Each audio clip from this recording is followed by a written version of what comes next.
Hey guys, Queen and Handyman here. Today we have a kitchen cabinet door front, and this is what happened.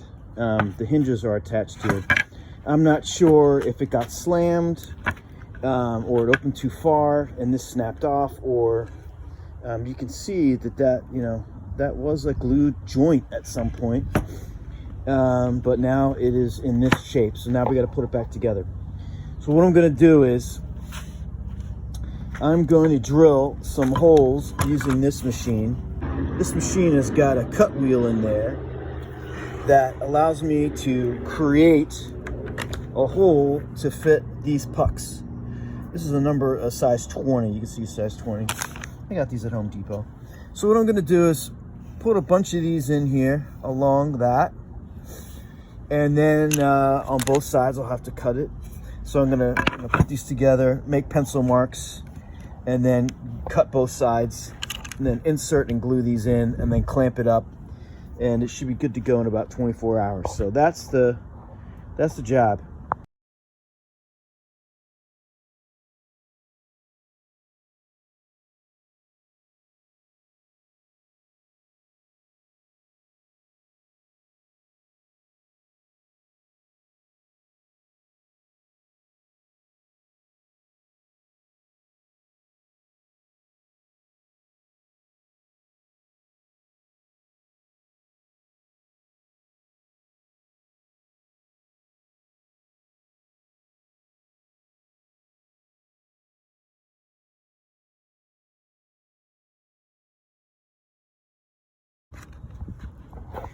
As you can see here, this is kind of uneven. It's not perfectly flat.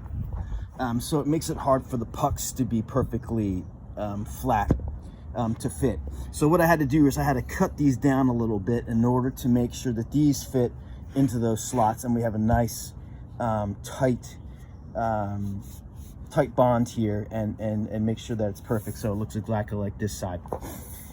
So what I did was, as you can see in the video there, I did a rough fit. So basically I just fit this together.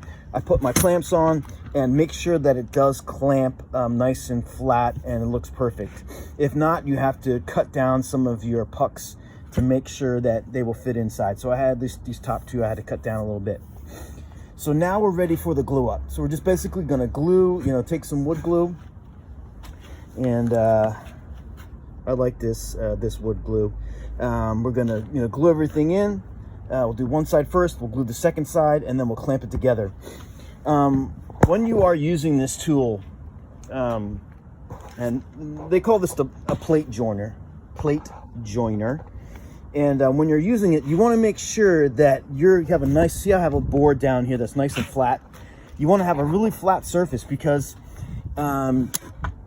this is cutting at this distance. Whatever this distance is here, that's going to be the distance. So you want to make sure that those distances match up on both pieces, because if it's off a little bit, you won't get a perfect matchup when you set these two things together. Everything has to be perfectly flat. So you can see I was pushing down on this as I was pushing my joiner in. That way everything will match up perfectly when you put them together. But get a nice flat surface going. That way you can have perfect cuts and then a perfect glue up joint.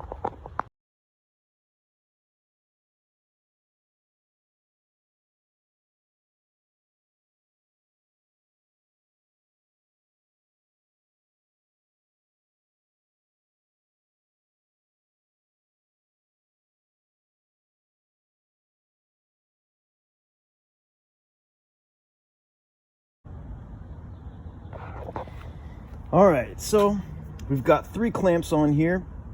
You saw me wiping all the glue off to make sure, because you don't want, once the glue dries, it's not good. You can see on the back here, it's pretty flat, which is good. So it matches that same seam there. It's never going to be the same. It's never going to be the same as it came out of the factory, because when wood breaks, it tends to, breaks the grain. It tends to not be perfect again, but you just want to try to make it as perfect as you can.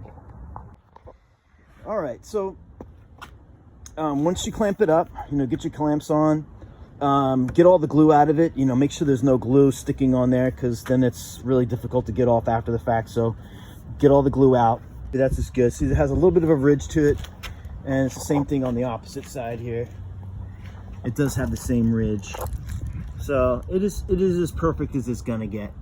Hopefully, no one will be looking that close on it, but it is close to as perfect as we can get it. Yeah, that's pretty much it. So this will set like this. I'm gonna take it into the shop to dry it out. It'll set for 24 hours, just clamped like this, and then it should be ready to go.